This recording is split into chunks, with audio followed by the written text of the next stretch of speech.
Hello नमस्कार दोस्तों, मेरा नाम मोहम्मद जाहिद और मैं फिर से आप सभी का स्वागत करता हूं आपके अपने यूट्यूब चैनल भारतीय रोजगार में। और गाइस, आज की जो क्लास रहने वाली है आपकी वो रहेगी 24 किसकी, मॉडर्न हिस्ट्री की आपकी, ठीक है ना। मॉडर्न हिस्ट्री की आपकी क्लास कौन सी रहने वाली है? 24 आपकी क्लास रहने वाली है। और प्रीवियस क्लास में मैंने क्या कवर किया था आपका, मैंने आपको पिट्स इंडिया एक्ट बताया था, ठीक है ना। पिट्स इंडिया एक्ट हमने कवर किया था 1784 का, और उसके सारे पॉइंट मैंने आपको अच्छे से वहाँ पर बताने की कोशिश की है। अगर किसी ने वो क्लास नहीं देखी है तो मैं ऊपर आई बटन में उसका लिंक दे दूँगा, ओके। और नीचे उसका डिस्क्रिप्शन में भी लिंक दे दूँगा, तो आप वहाँ से उसको वॉच कर सकते हैं। तो चलिए ज़्यादा समय ना बर्बाद करते हुए शुरू करते हैं आज के इम्पोर्टेंट लेक्चर, ओके। और अगर आपने वो क्लास अच्छे से देख ली तो चलिए फिर आप मुझे क्वेश्चन का आंसर दे दीजिए जो मैंने आपके लिए लिख के रखा है पहले से ही, ठीक है ना। उसके बाद हम अपनी क्लास को आगे बढ़ाएंगे, ठीक है। तो पहली बार ब्रिटिश गवर्नमेंट ने ईस्ट इंडिया कंपनी की टेरिटरीज जो उसने इंडिया में हथियाई थी, बनाई थी, ठीक है, लड़ाई करके कैसे भी करके उसने अपनी यहाँ पे पोजीशन बनाई थी, ठीक है ना। तो जो जो एरिया उसने यहाँ पे एक्वायर किए थे उस एरिया को ब्रिटिश पोजीशन इन इंडिया कब बोला गया, ठीक है। तो आप मुझे इसका आंसर जो है वो कमेंट में लिख करके बताएंगे अगर आपको पता है, ठीक है। और नहीं पता है तो कोई बात नहीं है, आप प्रीवियस क्लास देख करके आएंगे तो आपको पता चल ही जाएगा, राइट। चलिए फिर आगे चलते हैं। तो आज का जो आपका क्लास है वो किसके ऊपर है, यहाँ देखिए। क्लास है आपका चार्टर एक्ट्स के बारे में, ठीक है ना। वैसे चार्टर एक्ट्स आपके शुरू हो गए हैं, ठीक है ना। आपका रेगुलेटिंग एक्ट था, फिर आपका क्या पिट्स इंडिया एक्ट आया, देन अभी आपके जो अदर फोर चार्टर एक्ट्स आए थे, ठीक है ना। और भी तो आए थे ना, फोर चार्टर एक्ट्स जो आए थे आपके, उनको हम यहाँ पे डिस्कस करने वाले हैं, ठीक है ना। और वन बाय वन करके हम धीरे धीरे इनको सारों को कवर कर लेंगे, लेकिन इनके जो इंपॉर्टेंट पॉइंट्स हैं मैं चाहूँगा कि उनको मैं धीरे धीरे अलग अलग क्लासों में कवर करूँ, राइट। तो चलिए, तो हम चार्टर एक्ट्स देखेंगे। तो कितने चार्टर एक्ट आए थे फिर बाद में? चार आए थे, जो काफ़ी इंपॉर्टेंट है। वो कैसे आए थे वो मैं बताता हूँ आपको। देखिए, सबसे पहली बात तो आप ये देखिएगा इनका टाइम पीरियड क्या है, ठीक है। पहला जो आया वो आया 1793 में, मैंने पिछली क्लास में बताया हुआ है आपको। दूसरा आया आपका 1813 में, और तीसरा आया आपका 1833, और फोर्थ आया आपका 1853। अब इन सब चारों के चारों एक्ट्स में, ठीक है ना, एक चीज़ कॉमन आ रही है कि ये जो है ये भी 20 साल के समय अंतराल में है, ये भी 20 साल के समय अंतराल पे है, और ये भी 20 साल के समय अंतराल पे है, ठीक है ना। मतलब कि ये सारे के सारे एक्ट जो है वो 20-20 साल के गैप में आए हुए हैं, यानी कि अब जो ये चार्टर एक्ट्स आ रहे हैं ये सिर्फ और सिर्फ 20 साल के लिए आएंगे। किसके साल? 20 ईयर्स के लिए अप्लाइड रहेंगे ओनली, राइट। और चार्टर एक्ट्स क्या होते हैं आपके, ये तो आपको पता ही होगा ना। चलिए फिर भी मैं बता देता हूँ। चार्टर का मतलब होता है आपका घोषणा पत्र, घोषणा पत्र, ठीक है ना। फरमान आप बोल सकते हैं, एक तरीके का फरमान जो उस टाइम पे कौन, मुगल बादशाह जारी किया करते थे, ठीक है। आपको याद है ना, जब मैंने स्टार्टिंग में आपका क्लास लिया था तो किसको, ईस्ट इंडिया कंपनी क्या लेकर के आई थी? ईस्ट इंडिया कंपनी आपकी चार्टर साइन करा के लेके आई थी, किससे? क्वीन एलिजाबेथ से, ठीक है ना, कि हम इंडिया में जाकर के क्या करेंगे, ट्रेड करेंगे, ठीक है ना। लेकिन वो जो चार्टर एक्ट किसने, ईस्ट इंडिया कंपनी ने साइन कराया था, किसके साथ में? क्वीन एलिजाबेथ के साथ में, ठीक है ना। तो वो ना एक किसी सीमित समय काल के लिए नहीं था, ठीक है ना। उसमें मतलब कि ये था कि आपको सिर्फ जाके ट्रेड करनी है, और कब तक करनी है ये तय नहीं था, बस ट्रेड करने का था। मतलब एक लीगल नोटिस था कि आप इंडिया में जाकर के ट्रेड कर सकते हैं, राइट। अब जो ये आ रहे हैं चार्टर, इनमें आपकी जो समय है वो निर्धारित कर दिया गया कि हर एक जो चार्टर एक्ट है वो 20 साल के लिए रहेगा ओनली ऑन, राइट। आपको ये चीज़ें समझ में आ गई होंगी, ठीक है ना। चार्टर एक्ट का मतलब क्या होता है, और ये जो चार्टर एक्ट जो आए थे वो कितने कितने साल के लिए आए थे, ओके। चलिए फिर आगे बढ़ते हैं। अब जो पहला चार्टर एक्ट है आपका 1793 का, इसको मैं यहीं पे क्लियर कर देता हूँ। देखिए 1793 वो आपके पेपर पॉइंट ऑफ व्यू से इतने इंपॉर्टेंट नहीं है, ठीक है ना। और एग्जाम में इतने सारे क्वेश्चन पूछे भी नहीं जाते हैं 1793 से, राइट।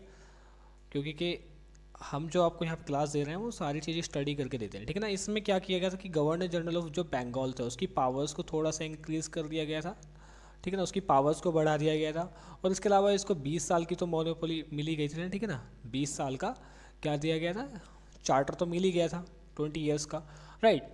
और भी एक दो पॉइंट है बस, वो खास इतने इंपॉर्टेंट नहीं है, ठीक है ना। अब जो इंपॉर्टेंट है वो है आपका 1833 का 1813 का चार्टर एक्ट, ठीक है। तो 1813 का हम चार्टर एक्ट यहाँ पे समझेंगे और इसी में से आपके भरपूर क्वेश्चन पूछे जाते हैं, राइट।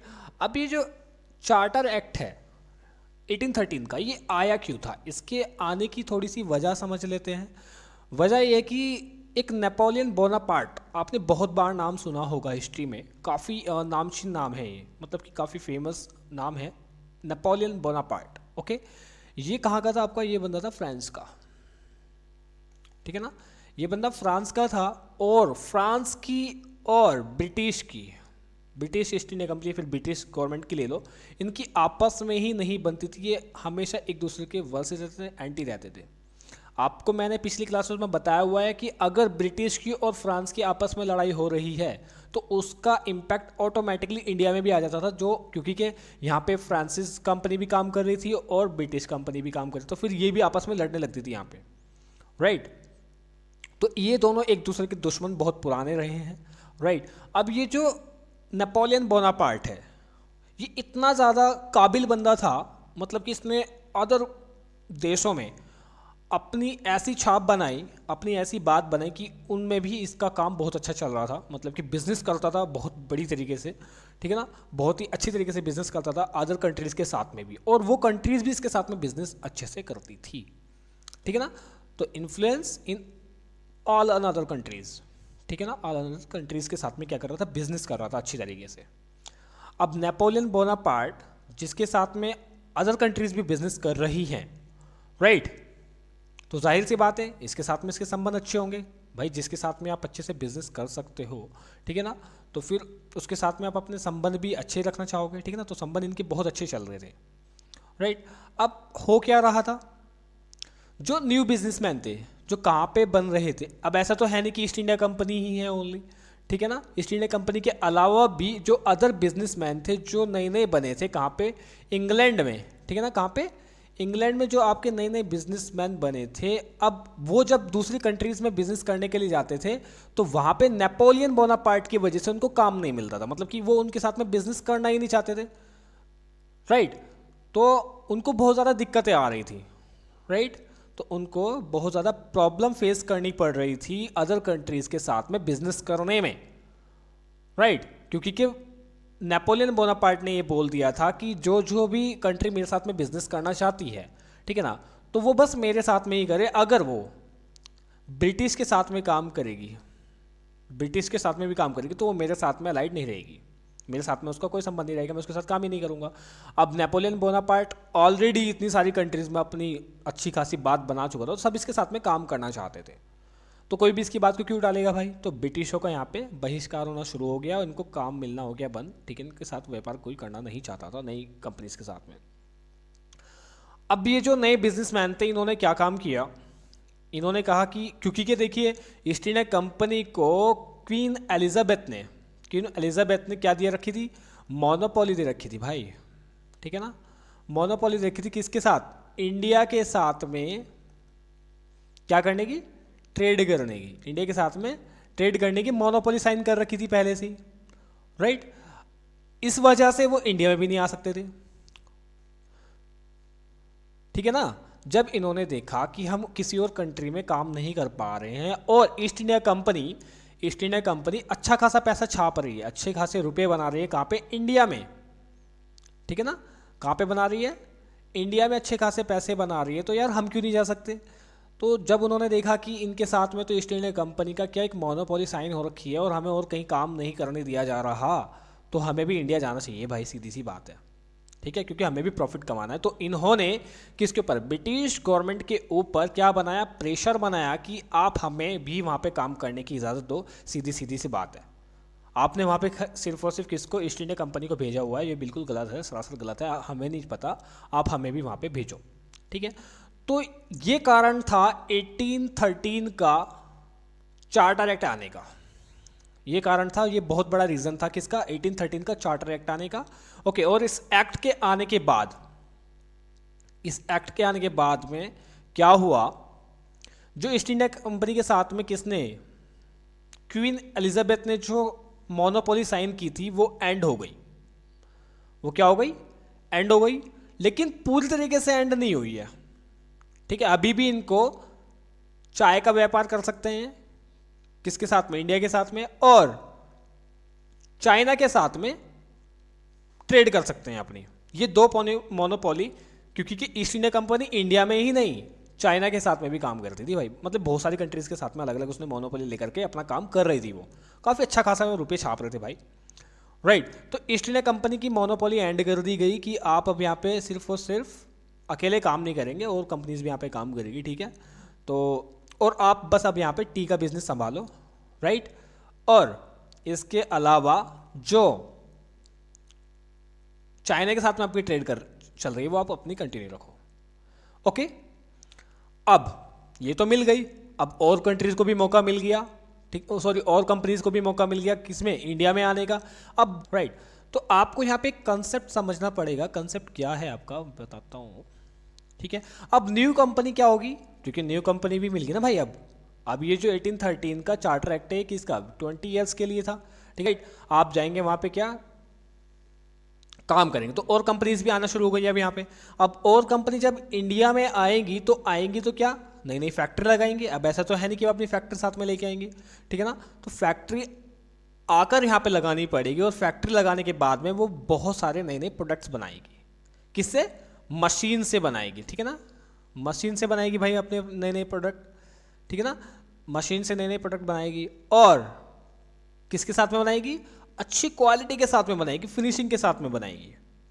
आपको तो पता ही है ना, जब हम लोग मशीन का बना हुआ सामान पसंद करते हैं, आज भी हम लोग वैसे ही हैं, ठीक है ना। हाथ से बुनी हुई चीज़ें, हाथ से बनाई हुई चीज़ें इतनी पसंद नहीं करते हैं, क्योंकि नहीं होती, क्वालिटी तो होती है उसमें, लेकिन फिनिशिंग नहीं हो पाती है, राइट। अगर आप देखिए, मैं अगर प्रेस की बात करूँ, आप कपड़े प्रेस से जो होकर के आते हैं उसको अच्छे से पहन पाते हैं ना, राइट। उसको ऐसा तो नहीं है कि मैंने उसको सुखा करके पहन लिया तो वो इतनी अच्छी फिनिशिंग नहीं आ पाती है, राइट। तो नई नई जो कंपनी आ रही है इंडिया में, वो क्या हो गया, अब नए नए प्रोडक्ट्स भी बना रही है, और प्रोडक्ट्स भी कैसे बना रही है, अच्छे बना रही है, और उसके साथ में इनके दाम भी कम है, जो रेट वैल्यू है इनकी, ठीक है ना, वो भी कम है। जो इंडिया में पहले जो प्रोडक्ट बन रहे थे वो एक तो फिनिशिंग नहीं थी उनकी इतनी अच्छे से बनाई नहीं थी उनकी, ठीक है ना, और रेट जो थे काफ़ी भाई, क्योंकि जब इंसान हाथ से मेहनत करता है तो उसको लगता है कि मैंने अपनी मेहनत की इतना वैल्यू रखना है, तो उस टाइम पर उसकी कीमत भी थोड़ी सी ज़्यादा थी।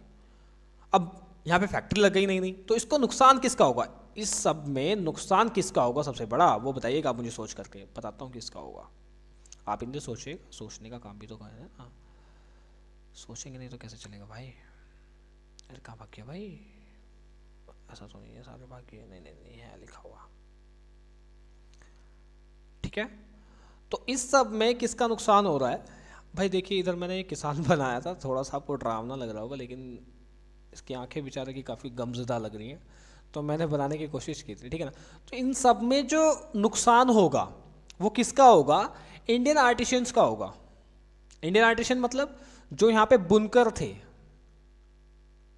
ठीक है, जो आपके यहाँ पे बेचारे मिट्टी के बर्तन बनाते थे, ठीक है ना, पोट्री वगैरह बनाते थे, ठीक है ना, यहाँ पे काम करते थे, ठीक है। जो इंडियन आर्टिशियंस थे, जो यहाँ पे अपने हाथ से बुन करके चीज़ों को बेच रहे थे, ठीक है, हाथ से बना करके चीज़ों को बेच रहे थे, तो वो अब मशीनों से बनकर आने लगी। किससे, मशीनों से बनकर आने लगी, विथ अच्छी किस्म से बन के आने लगी, अच्छी फिनिशिंग के साथ में बनकर आने लगी, और उनका रेट भी क्या था, रेट सबसे बड़ी बात थी, रेट उनका डाउन था, यानी कि उनको अच्छा सामान कम पैसों में मिल रहा था अब लोगों को, तो वो इनसे क्यों खरीदेंगे, ठीक है। तो जब इनको ये लॉस, इनको बहुत ज़्यादा लॉस हो गया इस चीज़ का, अब इनका काम बिल्कुल क्या हो गया, बंद हो गया, यहाँ पे बहुत ही ज़्यादा इनको नुकसान हुआ। और जब इनको बेचारों को कोई और काम नहीं मिला, तो इनके पास में जो ज़मीन थी, इन्होंने जाकर के क्या करना शुरू कर दिया, अपना एग्रीकल्चर इन्होंने करना शुरू, यानी कि खेती बाड़ी, जो पुराना इनका पेशा था वो इन्होंने बेचारों ने करना शुरू कर दिया। और आज भी उस टाइम पे जो लोग अपने काम छोड़ करके किसमें, खेती बाड़ी में घुसे थे, वो आज भी उनमें से ऐसी किसान लोग हैं जो आज भी बेचारे खेती बाड़ी ही कर रहे हैं, ठीक है ना। मतलब कि फैक्ट्रीज आने से ये नुकसान होता है, राइट। क्योंकि जो किसान है जो इंडियन था उस टाइम पे, आज का तो बहुत ही काफ़ी मॉडर्न ख्यालात का है, ठीक है। आजकल हम तो किसी से कम भी नहीं है, इंडियंस किसी से कम नहीं है आज के दौर में। लेकिन उस टाइम पे जो नुकसान हुआ था तो उसको सब छोड़ करके वो कहाँ पे आ गया, एग्रीकल्चर में आ गया, ठीक है। तो ये काफ़ी बड़ा नुकसान इंडियंस को देखना पड़ा था वहाँ के मुकाबले, ठीक है। और अभी भी इनको चैन नहीं मिलेगा कि इनको ब्रिटिशों को, अभी खेती बाड़ी तो संभाल रहे हैं। मैं जब आके आपको पढ़ाऊंगा ना इसमें तो आपको और ज़्यादा पता लगेगा कि इंडियंस को इन्होंने कितनी बुरी तरीके से लूटा है, ठीक है। तो ये नुकसान तो हो ही गया। अब अगला पॉइंट समझते हैं इसमें, ये 1813 में हो रहा है सारी चीज़ें, ठीक है ना, 1813 के चार्टर एक्ट में। अब इनका जो अगला पॉइंट आया किसका, ब्रिटिश गवर्नमेंट का, तो इन्होंने कंपनी ने बोला 1813 के एक्ट में ये बोला गया, 1813 के एक्ट में अब ये और बोला गया कि अब वो लोग 1 लाख रुपया स्पेंड करेंगे किसके ऊपर, इंडियन एजुकेशन के ऊपर, ठीक है ना। जो इंडियन एजुकेशन है उसके ऊपर ये 1 लाख रुपया खर्च करेंगे और यहाँ के लोगों को क्या करेंगे, शिक्षित करेंगे, ठीक है, यहाँ के लोगों को शिक्षित करेंगे। लेकिन इसको हम और अच्छे से समझेंगे, इसका मैं एक सेपरेट लेक्चर ले लूँगा, ठीक है। वो कैसे, ये बिल्कुल जो इनका तरीका था, मतलब कि 1 लाख रुपए स्पेंड करने का जो इनका एक ये पॉइंट था, ये फेल हो गया था, ये यहाँ पे कारगर नहीं रहा था। वो कैसे फेल हुआ, फिर कौन सा कामयाब हुआ, क्या क्या रहा है सब के पीछे, वो मैं इसके लिए एक सेपरेट लेक्चर ले लूँगा छोटा सा, उसमें आपको समझ में आ जाएगा, ठीक है ना। तो बेसिकली ये जो 1 लाख रुपया स्पेंड करने का था इंडियन एजुकेशन के ऊपर, ये इनका फेल रहा था। और ये पॉइंट भी किस में आया था आपका, 1813 के चार्टर एक्ट में, ये आप याद रखना, राइट। चलिए, और इसके अलावा एक और पॉइंट है, काफ़ी इंपॉर्टेंट है, आपको मैंने पिछली क्लास में पढ़ाया हुआ है, क्या आपको याद है ना, थर्ड मराठा वार, जिसमें मराठों ने लास्ट अटेम्प्ट किया था, और वो क्यों किया था वो मैं आपको बताऊंगा। सेकंड मराठा वार के बाद में जब 1803 में वो ख़त्म हो गई थी, उस टाइम पे ट्रीटी ऑफ देवगांव हुई थी, आपको पता है ट्रीटी, तो ये सिंडियाज और भोंसले आपको याद है ना, सारी की सारी है, तो ये सारी की सारी आपकी ट्रीटी हुई थी। उसके बाद में, ठीक है ना, उसके बाद में जब ये ट्रीटी वगैरह साइन हो गई थी तो ये हुई थी आपकी फाइनल जो मराठा वार हुई थी 1817 से लेकर के 1818 तक, 1 साल तक चली थी। और इसमें भी कौन जीता था, आपका ब्रिटिशर्स ही जीते थे। तो ये जो लड़ाई हुई थी इसका कारण क्या था, क्योंकि कि जब 1813 के बाद में देखो, आफ्टर 1813 के बाद में जब इनका चार्टर एक्ट आ गया, ठीक है ना, उस टाइम पे देखिए मैंने आपकी सारी की सारी वॉर्स कवर की थी, तो मैंने और चीज़ें वहाँ पे कवर नहीं की थी, मैं सिर्फ आपको वॉर्स पढ़ा रहा था। तो अब आपको वो वॉर्स भी यहाँ पे इंक्लूड करनी है, तो सारी चीज़ें मैच करके चलेंगे ना, आपस में मिला करके चलेंगे, तो अब आपको हिस्ट्री रिलेट करने में आसानी हो जाएगी, ठीक है ना। अब आप समझ करके चलिए कि क्या रीज़न क्या था, ठीक है ना। तो आफ्टर 1813 के चार्टर एक्ट के आने के बाद में जब नई नई कंपनीज इंडिया में आई, ठीक है, इंडिया में आने के बाद में, क्योंकि बहुत सारी कंपनीज ऐसी थी जो आपकी टेक्सटाइल कंपनी थी, ठीक है ना, कपड़ा बनाने वाली कंपनी। तो कपड़ा बनाने के लिए पहले तो कच्चा माल चाहिए ना, तो कपड़ा उगाना भी पड़ेगा। कपड़ा कैसे उगेगा, तो उसको उगाने के लिए ना उनको क्या चाहिए थी, ब्लैक सॉइल चाहिए थी, काली मिट्टी। और काली मिट्टी इंडिया में एक ही जगह होती थी, मतलब कि जो इंडिया का नॉर्थ वाला पार्ट था, ठीक है, इंडिया के नॉर्थ वाले पार्ट में क्या होती थी, ब्लैक सॉइल होती थी आपकी। और ब्लैक सॉइल, ये जो इंडिया का नॉर्थन पार्ट था, ये किसके पास था उस टाइम पे, 1813 से पहले किसके पास में था, ये था आपके मराठों के पास में, ठीक है, ये मराठों के पास में था आपका। अब मराठों के पास में है तो अब इसकी जो लीगल अथॉरिटी है वो भी मराठों के पास में रहेगी। और आप जाकर के अगर यहाँ पे अपनी फैक्ट्रीज लगाएंगे तो ऑब्वियस सी बात है, तो मराठे तो करने नहीं देंगे ना आपको, तो मराठे करने क्यों देंगे आपको, तो मराठे नहीं करने देंगे। और इसी वजह से इन्होंने क्या किया था, ये फाइनल वॉर की थी और किसको, मराठों को पूरी तरीके से खत्म कर दिया था, ठीक है ना। तो मराठों को यहाँ पे क्या किया था, चीटिंग कर करके पूरा हटा दिया था इनके साथ में लड़ाई करके, क्योंकि उस टाइम पे ब्रिटिशर्स काफ़ी ज़्यादा पावरफुल थे। 1817 to 1818 में इनकी जो फाइनल वॉर हुई थी उसमें इन्होंने किसको, मराठों को बिल्कुल एंड कर दिया था। और इनसे ये जो साउथर्न वाला पार्ट था, ठीक है ना, जो ये साउथ पार्ट था इंडिया का, ये ले लिया था, जिसमें ब्लैक सॉइल काफ़ी अच्छी मात्रा में पाई जाती है और यहाँ पे आपका कॉटन उगाना था। तो ये रीज़न था, क्योंकि फैक्ट्रीज आनी थी, राइट। आई होप कि आपको ये समझ में आ गया होगा।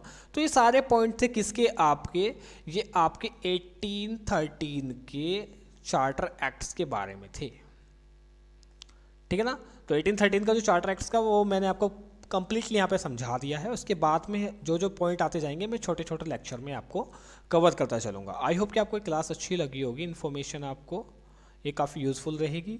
तो अगर आपको ये इन्फॉर्मेशन काफ़ी यूज़फुल लगेगी तो प्लीज़ गाइस आप इसको लाइक कर सकते हैं, सब कुछ आपके ऊपर डिपेंड है, ठीक है ना। लाइक, शेयर एंड कमेंट ज़रूरी है आपका, ठीक है ना। कमेंट आप करते हैं तो मुझे सीरियसली एक मोटिवेशन मिलती है कि हाँ जो स्टूडेंट्स हैं वो क्लास को एंजॉय कर रहे हैं, देख रहे हैं और ध्यान से देख रहे हैं, क्योंकि जब आप देखते हैं तभी आप उस पर कमेंट भी करोगे। Okay, well thank you so much for being with us, thank you, thanks a lot.